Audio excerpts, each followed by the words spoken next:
Good morning and welcome to Practical Christian Lessons. I'm Joshua Pearsall, and we are going to be turning again to the NIV Archaeological Study Bible. And this is part of our series just demonstrating how the Bible is, well, several things. It's history, not myth. And today, if you're not like me, this one might be something you're not as interested in. Custom and law in ancient Mesopotamia. This matters. This is important as part of our series. And that is because looking at ancient law documents and cultural documents actually gives us some good insight into the biblical text as well. I'm actually going to read this essay, and then I'll have a good example of that. So, this is page 36, commenting on Genesis 21. Laws from ancient Mesopotamia provided various interesting parallels to the Genesis stories. In particular, numerous regulations illustrate the marriage and inheritance issues found in the accounts of the patriarchs. For example, just as Sarai procured an heir for Abraham through her maid, the Sumerian laws of Ur-Nammu, he's the founder of the Ur's third dynasty, allowed a husband to take a concubine after waiting in vain for his primary wife to bear children. As in Sarai's case, the primary wife might even have initiated the arrangement. If you're wondering what the reason for that would be, that is to protect the inheritance and the materials, and as well the women. At least as far as the Bible's concerned. If you don't have an heir, your material doesn't get passed on. Women and such and own property at this time. So that's one of the important functions of these. The Hurrian law at Nuzi and the Code of Hammurabi in Babylonia, that one many people are probably aware of, allowed a man to adopt as the legitimate heirs any children he may have fathered through a slave woman. In summer, the eldest son inherited the whole of his father's estate and assumed responsibility for his siblings. It was an important part of being the firstborn. But in Assyria and Nuzi, brothers divided their father's estate, with the eldest son receiving a double portion. Nuzi law permitted inheritance rights to be transferred as a son born to the primary wife after she had adopted her surrogate son. In a similar manner, Isaac, although born after Ishmael, had the right to be Abraham's chief heir. An important function of heirs, especially the firstborns, the chief heirs in ancient world, was they were the ones who would then take care of the family and the estate afterwards. So they weren't, like it's here, getting a double portion. That wasn't just because they were the firstborn, so they're going to get this and do whatever they want with it. No, it came with responsibilities. You have to take care of your mother. You have to take care of your grandmother and your great-grandmother, however greats there are still alive. You have to take care of your sisters if they're unwed. You have to take care of the servants. You have to manage the land. It comes with a lot of responsibility. That's why the firstborns got so much. And then, of course, the firstborns were often the ones to then delegate that inheritance, unless there had already been something put up. Neo-Babylonian law included the provision that sons born to a concubine would be subordinate to any sons born of the primary wife, and that the combined sons of the primary wife would inherit 2/3 of the estate.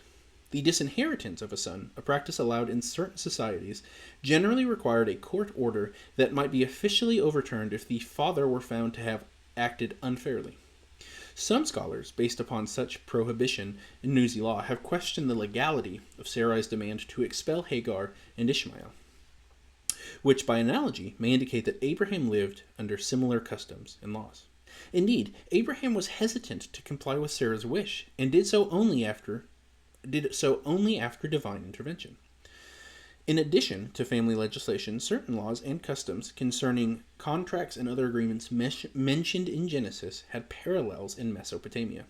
Treaties discovered at Meri and modern Tel Lelian are strikingly similar to the treaty reports in Genesis 21, 26, and 31. In either case, a formal oath was requested and given. The oaths were followed by reports of stipulations, frequently including a pledge of non-hostility.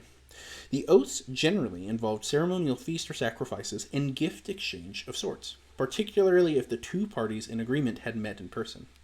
The Mesopotamian cultural milieu and from which the patriarchs emerged helps us understand patriarchal social structures and practices reported throughout Genesis. And they've got a few handy places to look. If anyone's interested in that, just tell me in the comments, and I'm happy to share those. And there's tons of other places as well, not just what they're recommending here. One glaring example I think of this is in Deuteronomy. If I can find the passage quickly. And I'm wondering if they have it here. And it doesn't look like they do. At least not with Moses' final sermon in Deuteronomy 32. I believe it's a Hittite. I want to say it's a Hittite peace treaty that the sermon of sorts from Moses there, Deuteronomy 32, seems to match up with an ancient Hittite treaty formulas. And that, of course, would then influence the way you're reading Moses' sermon. Right? If this is viewed as a treaty between God and the Hebrews, that's going to impact how you're reading it rather than just a sermon and an exhortation. And that's not it. That seems like a pretty valid way to approach it. Seeing the parallels there, I've looked at it myself. We won't get into that in this video. We've only got 5 minutes, and that would be like its own full 1 hour or longer video, just trying to do it quickly.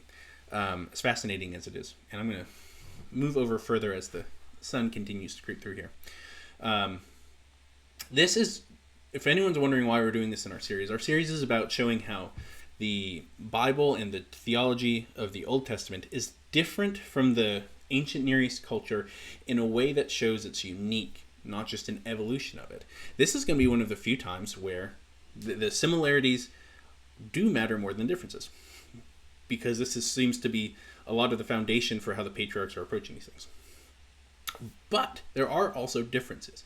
This becomes far more apparent later in the biblical narrative rather than in Genesis as time goes on. But a lot of the sort of mindset behind these laws in the ancient Near East was more to protect the possession and the family line. And that, of course, still matters for the people of the Bible. That is important and paramount. There's a huge emphasis on passing on inheritances and preserving family lines. That matters a lot. That should still matter to us today as well. The reason behind the Old Testament theology, and this becomes super apparent, especially once you get to the Leviticus Holy Code, is why. Why do these things matter for these people? It's because of what they're doing. They're protecting the widows. They're protecting the orphans. They're protecting the people they're providing for. And there is, of course, this chain of which you are to be providing for people. Right? You provide for your wife, your wife and kids, and then immediate family, extended family, and proceeds on from there throughout society. That's why they were to leave their fields ungleaned during certain times of the year, so sojourners and the poor could gather and then feed themselves. So that's part of the motivation behind this. As opposed to the rest of the culture around them, they had a very different reason for wanting to preserve these things. Not that there weren't overlaps in reasons at times. And of course, throughout Israel's history, they often became more like the culture around them rather than what the Lord was calling them to be. That was one of the biggest laments of the prophets and the critiques of them, is that they became too much like the people around them. But this is one of those things you probably don't often think about when you're looking at the Bible. And don't get me wrong, law codes are boring. I am a giant nerd, and I'm not that kind of nerd. I can't just get into law codes. But it is interesting to study when you can find good things to help you see the parallels there. The resources they recommend here are great. And there are people who explicitly do that if that's something you're interested in. It's not hard to find via quick Google searches. Put this back. So, that is all for that today. This is going to be a little bit of a shorter one. Check out our other videos. They're a lot more interesting, this one in my opinion, but this is an important one. We've covered the flood, we've covered creation, we've covered the serpent in the garden, and we'll have more things to come. So be on the lookout, be ready to check those things out, and I'll see you guys in the comments. You guys have a wonderful day. God bless.